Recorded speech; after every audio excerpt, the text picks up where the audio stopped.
नमस्कार, live news में आप सभी का स्वागत है। मैं हूं आपके साथ गरिमा वाजपेयी। खबरों में आगे बढ़ेंगे उससे पहले एक नजर आज की हेडलाइंस पर डालते हैं। गृह मंत्री अमित शाह का अंडमान निकोबार का दौरा आज। संसदीय सलाहकार समिति की बैठक की अध्यक्षता करेंगे। सीडीएस जनरल अनिल चौहान भी रहेंगे मौजूद।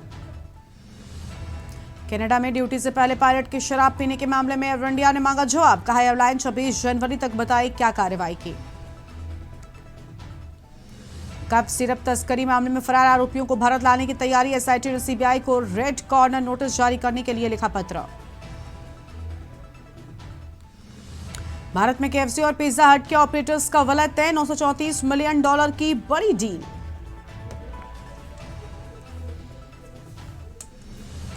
मुंबई नगर निगम चुनाव में उद्धव और राज ठाकरे आज से संयुक्त रैलियों की शुरुआत करेंगे।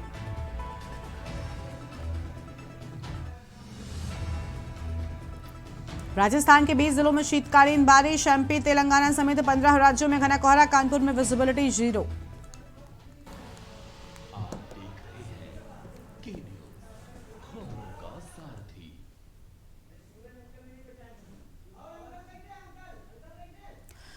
रुक करते हैं खबरों की ओर। दिल्ली से बड़ी जानकारी आपको बताते हैं। गृह मंत्री अमित शाह का अंडमान निकोबार का दौरा आज से अंडमान और निकोबार द्वीप समूह के दौरे पर रहेंगे। गृह मंत्री संसदीय सलाहकार समिति की बैठक की अध्यक्षता करेंगे। बैठक के दौरान सीडीएस जनरल अनिल चौहान भी अंडमान में रहेंगे और अमित शाह केंद्र सरकार की नीतियों को लेकर करेंगे बैठक। अमित शाह आंतरिक सुरक्षा से जुड़े मुद्दों पर चर्चा करेंगे। प्रशासनिक और रणनीतिक दृष्टि से काफी अहम है ये दौरा। बड़ी जानकारी आपको बता रहे हैं। बैठक के दौरान सीडीएस जनरल अनिल चौहान भी मौजूद रहेंगे।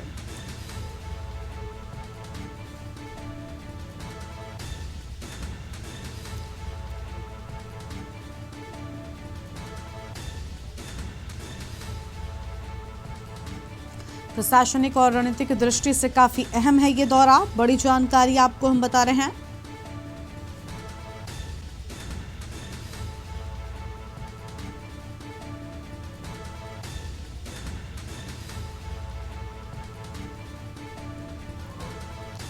सलाहकार समिति की बैठक की अध्यक्षता करने की बात सामने आई। बड़ी जानकारी आपको हम बता दें। सीडीएस जनरल अनिल चौहान भी अंडमान में रहेंगे।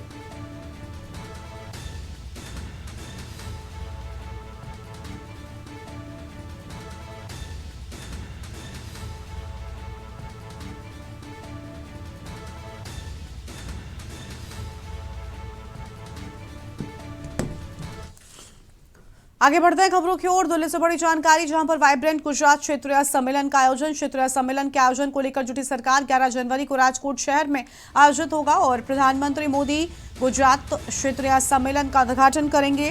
कक्ष सौराष्ट्र क्षेत्र पर केंद्रित होगा। 2 दिवसीय सम्मेलन 11 से 12 जनवरी को मारवाड़ी विश्वविद्यालय परिसर में आयोजन की बात सामने आई है। 21 देशों के प्रतिनिधियों एवं व्यापारिक भाग लेने की उम्मीद। मोदी गुजरात क्षेत्रीय सम्मेलन का उद्घाटन करेंगे। बड़ी खबर आपको हम बता रहे हैं।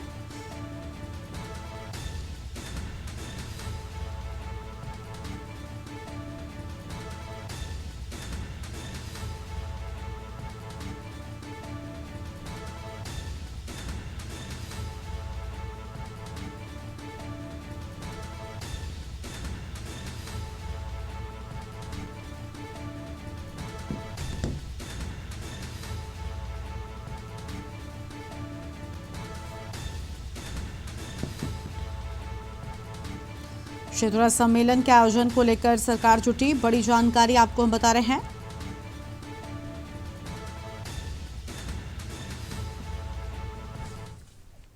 रायपुर से खबर। मुख्यमंत्री विष्णुदेव साय का दंतेवाड़ा का दौरा आज सुबह 11 बजे रायपुर से दंतेवाड़ा रवाना होंगे। मां दंतेश्वरी मंदिर में दर्शन पूजन करेंगे सीएम। बस्तर पंडोम 2026 कार्यक्रम में शामिल होंगे। नवीन सर्किट हाउस भी दंतेवाड़ा जाएंगे। दोपहर 2:35 पर रायपुर के लिए होंगे रवाना। अहम जानकारी आपको हम बता रहे हैं।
अगली खबर है अंबिकापुर से, जहां पर सरगुजा पुलिस के मार्गदर्शन में संचालित नवा विहान नशा मुक्ति जागरूकता अभियान एवं परामर्श केंद्र की महत्वपूर्ण समीक्षा बैठक शहर के सिग्नेचर होटल में संपन्न हुई। आत्म मंथन से संकल्प तक विषय पर आधारित इस बैठक में साल 2025 के दौरान किए गए कार्यों का बारीकी से विश्लेषण किया गया और आगामी वर्ष 2026 के लिए ठोस कार्य योजना तैयार की गई। कार्यक्रम की अध्यक्षता वरिष्ठ समाज सेविका वंदना दत्ता ने की। इस दौरान अभियान के संयोजक मंगल पांडे ने पिछले साल की उपलब्धियों और चुनौतियों को साझा किया। उन्होंने बताया कि कैसे परामर्श केंद्र के माध्यम से नशा पीड़ितों को मुख्य धारा से जोड़ने का प्रयास किया जा रहा है। बैठक में मौजूद अजय तिवारी, संतोष दास, सरल और उमाशंकर पांडे जैसे प्रबुद्ध समाज सेवियों ने नशा मुक्त समाज के निर्माण के लिए सामूहिक संकल्प लिया।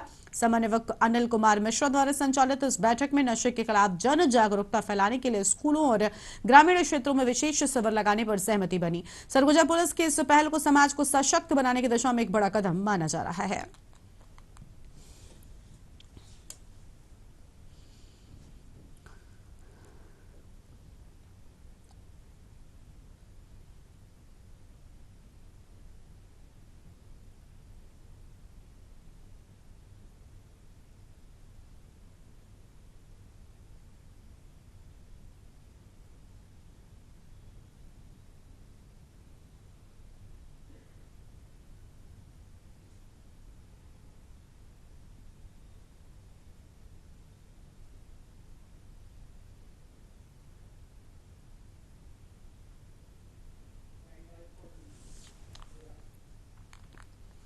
आगे बढ़ते हैं खबरों की ओर। अगली खबर दुर्ग से है, जहां पर लाई के पावर हाउस स्थित फल मंडी में गुरुवार की देर रात उस वक्त हड़कंप मच गया जब श्री कृष्ण फ्रूट कंपनी के गोदाम में अचानक भीषण आग लग गई। देखते ही देखते आग ने इतना विकराल रूप धारण कर लिया कि गोदाम में रखे फल भंडारण, पैकिंग सामग्री और अन्य कीमती सामान जलकर खाक हो गए।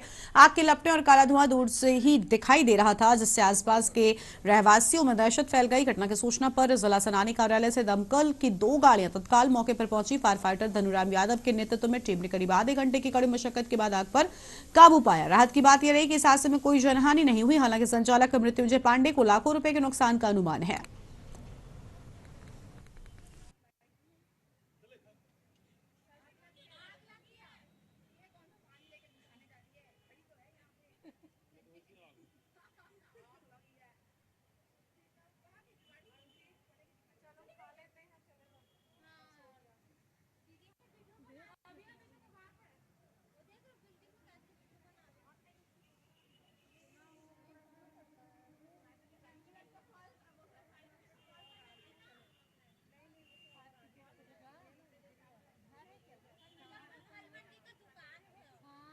वही पानी मार दो बस खत्म।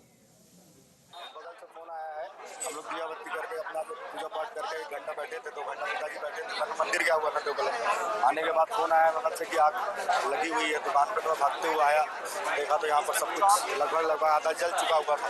फोन किए फायर ब्रिगेड, बाटे में 10-15 मिनट जो भी लगे, उसके बाद तो सब सारा कुछ जल चुका था। यह आर्थिक कभी तो सामने जो दिख रहा है 5-6 लाख रुपए, खाता भाई जो कुछ जला है उसका कोई अंदाजा नहीं लगा। फल दुकान पावर हाउस पे आग लगा करके तुरंत मैं अपना क्रू को बुलाया है ना, तुरंत फायर ब्रिगेड लेके है ना, आकाशगंगा का क्या है ये पावर हाउस आकाशगंगा में फल तुरंत पहुंचा। शटर ये लोगों ने खोल के रखे थे, तुरंत होज बिछाया, मेरा कौन गाड़ी पानी फायर करके आग को काबू किया। मेरे को सूचना मिला 8 बजे, राइट 8 बजे। मेरे को यहाँ 10 मिनट लगा पहुंचने से। कितनी टीम आई थी अपनी? मेरा टीम आए थे 4 जने। क्या क्या नुकसान हुआ है? इसमें जला, इनका पूरा क्रेट जला है, फल जो रखे तो क्रेट जला है और फल जला है। आग लगे कारण कुछ पता? आग लगने के कारण वही शॉर्ट सर्किट बता रहे हैं लोग। कितने गाड़ी का यूज हुआ है? कौन गाड़ी? एक गाड़ी। ढिंडोरी में कोहरे का कहर जारी है। जिले में मौसम का मिजाज बदला और अचानक घना कोहरा छाया हुआ है। शीतलहर का प्रकोप भी देखने को मिल रहा है। बाहर खड़ी गाड़ियों में बर्फ की परत जमी, दलहन की फसलों को बड़ा नुकसान होने की आशंका दिखाई देती है। बड़ी जानकारी आपको हम बता रहे हैं। अचानक घना कोहरा छाया, शीतलहर का प्रकोप भी नजर आ रहा है।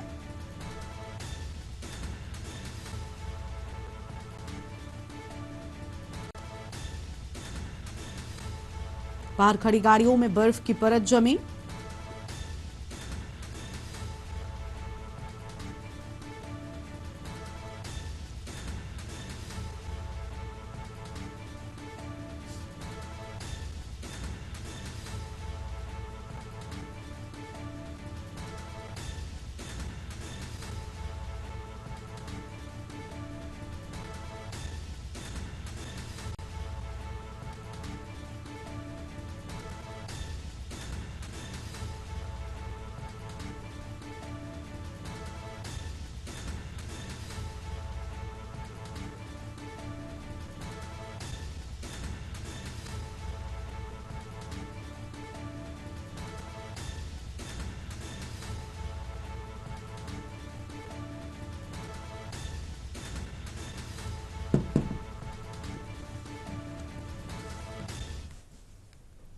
खबर है डिंडौरी से, जहां पर कलेक्टर अंजू पवन भदौरिया की नए साल में नई पहल करते हुए जिले के किसानों और बच्चों से अपील की।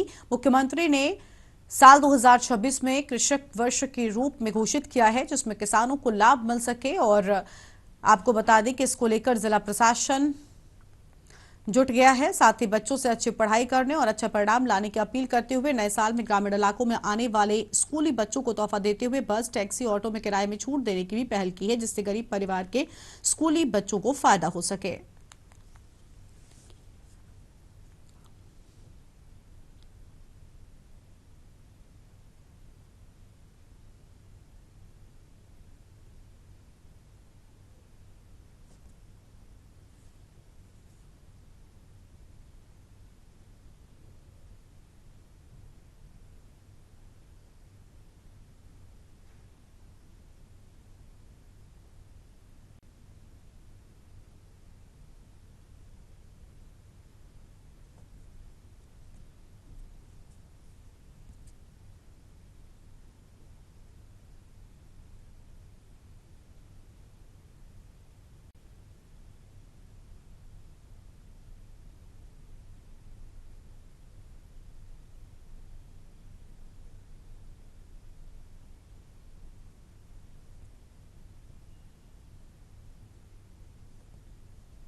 वासियों और प्रदेशवासियों को सबसे पहले नव वर्ष की अनेक अनेक हार्दिक शुभकामनाएं।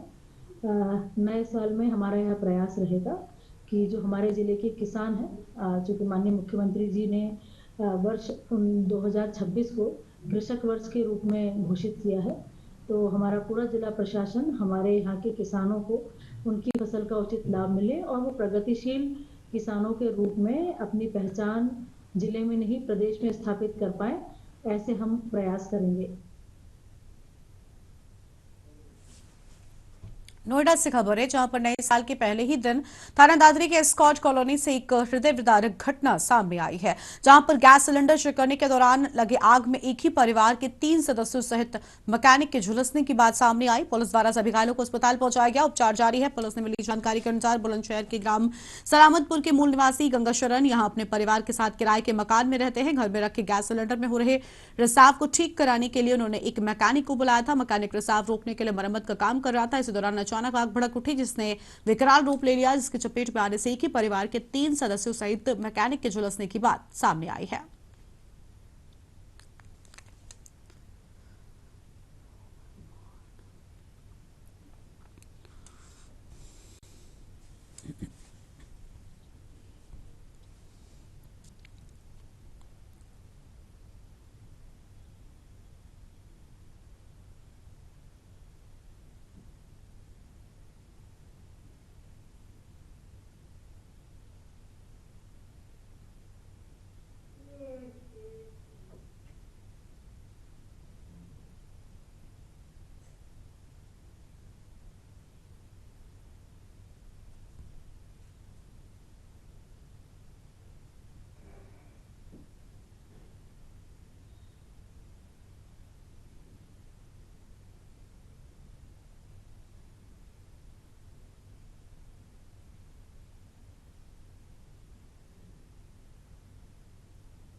सोनभद्र से खबर है, नए साल के मौके पर जनपद सोनभद्र के वृद्धाश्रम में राष्ट्रीय लोक दल के प्रदेश सचिव रामसेवक पटेल वृद्धों के बीच नववर्ष मनाने पहुंचे, जहां पर राष्ट्रीय लोक दल के प्रदेश सचिव के द्वारा वृद्धों के बीच में मिष्ठान और कंबल बताकर नववर्ष मनाया गया। तो वहीं कंबल पाते ही वृद्धों के चेहरे खुल उठे। साथ ही मिष्ठान आदि की व्यवस्थाएं भी लाचार वृद्धों के लिए राष्ट्रीय सचिव द्वारा कराया गया, जहां पर लोग नववर्ष अपने परिवार व पर्यटक स्थलों पर होटल में मनाते हैं। तो वहीं वृद्धाश्रम में नववर्ष मनाना या जनपद में चर्चा का विषय बना हुआ है।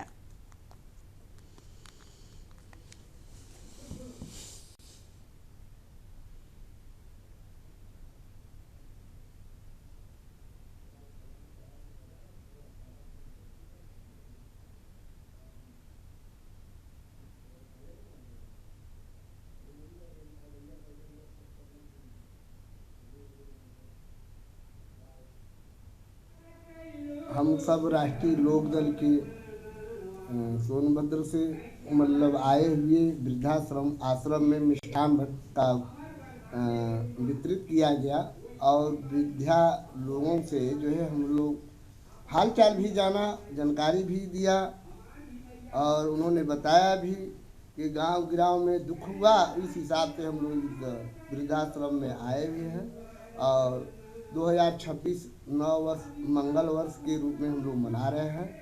यही मेरा शुभकामनाएं है लोगों से।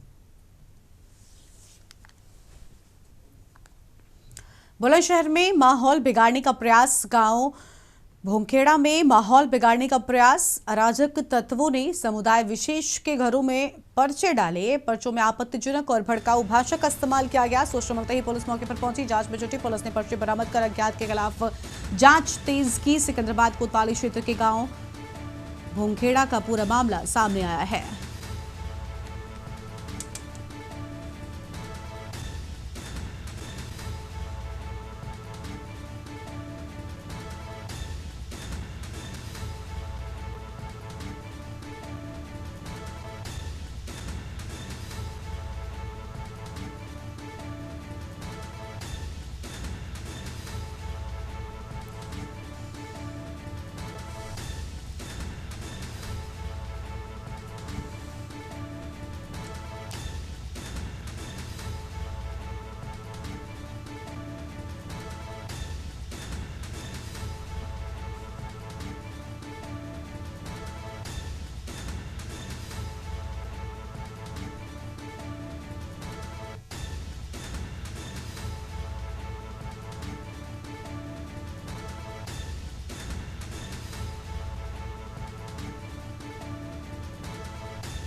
रायबरेली से खबर है, वाहनों से वसूली मामले में शासन की बड़ी कार्रवाई की गई और रायबरेली और फतेहपुर के एआरटीओ प्रवर्तन किए गए सस्पेंड। रायबरेली एआरटीओ प्रवर्तन अंबुज सस्पेंड, फतेहपुर एआरटीओ प्रवर्तन पुष्पांजलि मिश्रा गौतम सस्पेंड। शासन स्तर से हुई कार्रवाई से हड़कंप मचा। एसटीएफ ने रायबरेली फतेहपुर जनपद में की थी कार्रवाई। अंबुज के खिलाफ लोगों ने दर्ज कराया था एफआईआर। पीटीओ रेहाना बानो की पहले से ही किया जा चुका है सस्पेंड और एआरटीओ प्रवर्तन अंबुज को किया गया सस्पेंड। ओवरलोड ट्रकों की एंट्री के नाम पर होती थी वसूली। हर ट्रक पर 5,000 रुपए वसूली के आरोप की बात सामने आई है। लगभग 114 ट्रकों की एंट्री की एसटीएफ को मिली थी सूचना। बड़ी जानकारी आपको हम बता रहे हैं।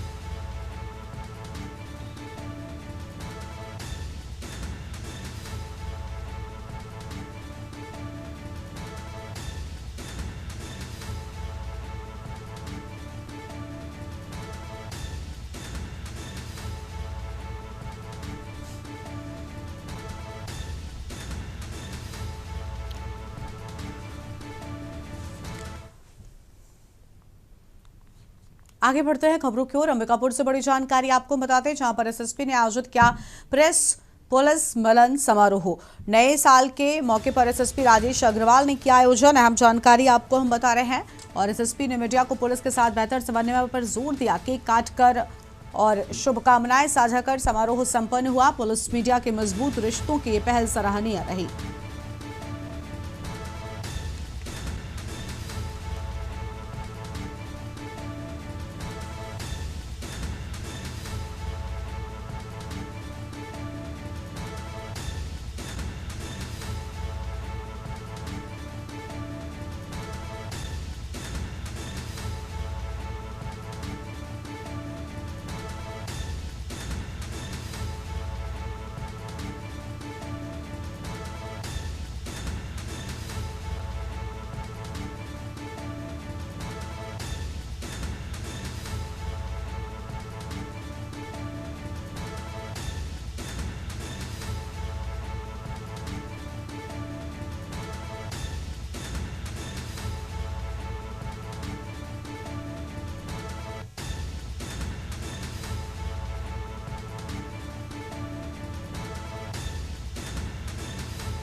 खबर है सिवनी से, जहां पर मध्य प्रदेश के विश्व प्रसिद्ध पेंच नेशनल पार्क से वन्यजीव प्रेमियों के लिए एक अद्भुत खबर आई है, जिससे लंगड़ी बाघन के मृत होने की अफवाहें पिछले कुछ सालों से उड़ रही थी। वो न केवल जीवित है बल्कि मध्य प्रदेश के नेशनल पार्कों के सबसे उम्रदराज बाघन बन गई है। हाल ही में अक्टूबर और दिसंबर 2025 में पर्यटकों ने उसे अपने पुराने क्षेत्र करमाझरी में देखा है, जिसके बाद उसके नई वीडियो और फोटो सोशल मीडिया पर वायरल हो रहे हैं। विशेषज्ञों के अनुसार एक बाघन की औसत आयु 12 से 14 वर्ष होती है, लेकिन साल 2008 में पहली बार देखी गई ये बाघन अब 18 साल की आयु पार कर चुकी है।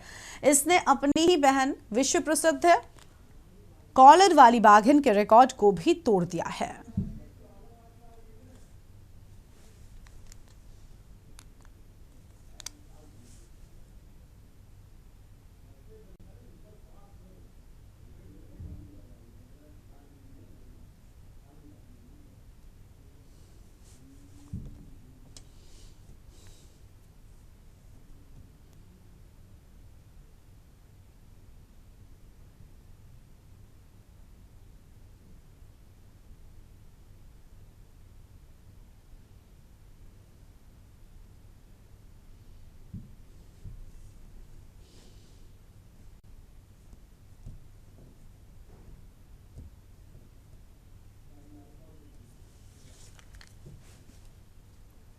खबर औरैया से है, जहां पर नववर्ष 2026 के आगमन पर जिले में शांति और कानून व्यवस्था बनाए रखने के लिए पुलिस प्रशासन पूरी तरीके से मुस्तैद नजर आया है। नववर्ष पर पुलिस अधीक्षक औरैया ने खुद मोर्चे पर उतरकर सुरक्षा व्यवस्थाओं का जायजा लिया। एसपी ने कोतवाली औरैया क्षेत्र के मुख्य बाजार, चौराहों और भीड़भाड़ वाले इलाकों में पुलिस बल के साथ पैदल गश्त की।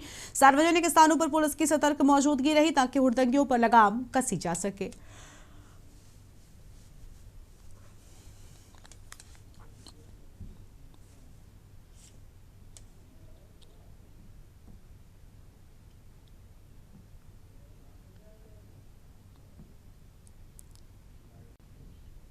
इंतजाम जो है जनपद औरैया में किए गए हैं, उसी के अंतर्गत एडिशनल एसपी साहब हमारे द्वारा और सीओ सिटी साहब द्वारा जो है कोतवाली औरैया में पैदल मार्च किया जा रहा है। साथ ही साथ सभी थानों की फोर्स जो है वो फ्लैग मार्चेस और रूट मार्चेस कर रही है। सभी जनपद वासियों को मैं नए वर्ष की शुभकामनाएं देना चाहूंगा और सबसे अनुरोध करूंगा कि सभी नियमों का और कानून का अनुपालन करें और किसी भी गलत कार्य में संलिप्त ना हो और शराब पी के गाड़ी न चलाएं।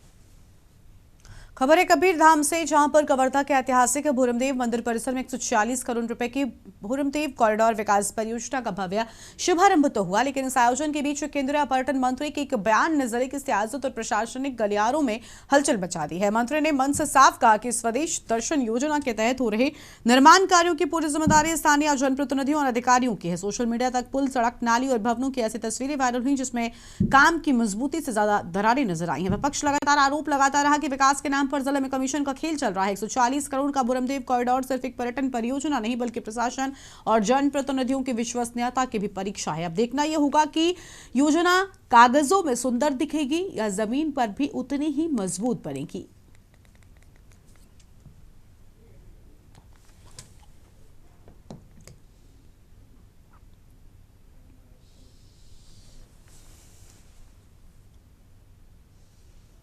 नए साल के मौके पर कानपुर देहात पहुंचे उत्तर प्रदेश के उप मुख्यमंत्री केशव प्रसाद मौर्य नगर पंचायत कार्यालय परिसर में आयोजित कार्यक्रम के दौरान उप मुख्यमंत्री ने करोड़ों रुपए के विकास कार्यों का शिलान्यास व लोकार्पण किया। साथ ही गरीब और असहाय लोगों को कंबल वितरित किए। प्रोटोकॉल के तहत उप मुख्यमंत्री केशव मौर्य हेलीकॉप्टर से कार्यक्रम स्थल पर पहुंचे। फूलमालाओं से उनका भव्य स्वागत किया गया।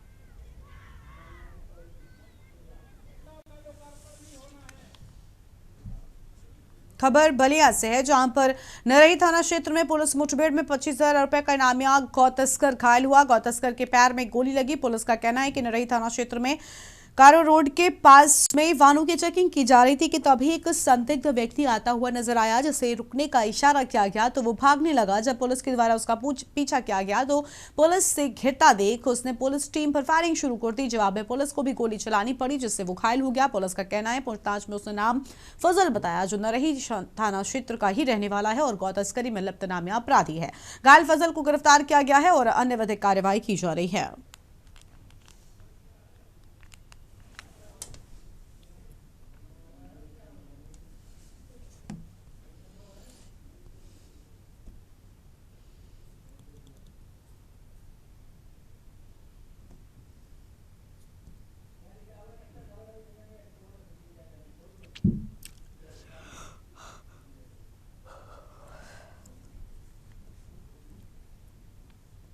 पुलिस अधीक्षक बलिया द्वारा अपराधियों के विरुद्ध चलाया जा रहा अभियान के अंतर्गत आज नरही थाने पुलिस के द्वारा चेकिंग की जा रही थी संदिग्ध व्यक्तियों की। एक संदिग्ध व्यक्ति को रुकने का इशारा किया गया तो उसने पुलिस टीम पर ललकारने पर फायरिंग कर दी। जब पुलिस टीम के द्वारा आत्मरक्षार्थ में फायरिंग की गई तो उसके दाहिने पैर में गोली लग गई। जब उससे पूछताछ की गई तो उसने अपना नाम फजल उर्फ करिया बताया, जो स्थानीय थाने में गोवध का वांछित अभियुक्त होने के साथ साथ इनामिया अपराधी है। और उसके पास से जब तलाशी ली गई तो एक तमंचा, एक खोखा कारतूस और एक जिंदा कारतूस बरामद हुआ। उसको तत्काल अस्पताल भिजवाया गया, जहां उसकी स्थिति खतरे से बाहर है और प्रकरण में विधिक कार्रवाई प्रचलित। इस बुलेटिन में इतना ही। तमाम बड़ी खबरों के लिए आप देखते रहिए के न्यूज़ इंडिया। नमस्कार।